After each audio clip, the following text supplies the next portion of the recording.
I'm Robert Bass. I'm the Assistant Plant Manager here at the Astemo facility in Tarboro. Astemo is short for Advanced Sustainable Technology for Mobility. We make automotive electronic control units here.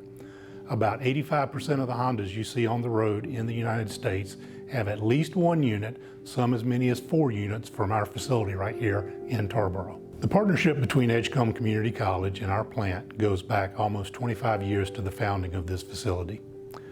ECC has been a key part of our success in this area.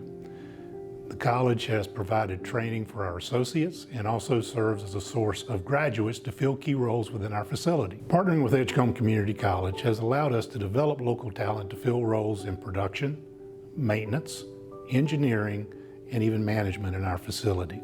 Providing scholarships to Edgecombe Community College enables us to develop that next generation of talent to continue to fill the roles we need here at the facility. That's good for our community and good for our business.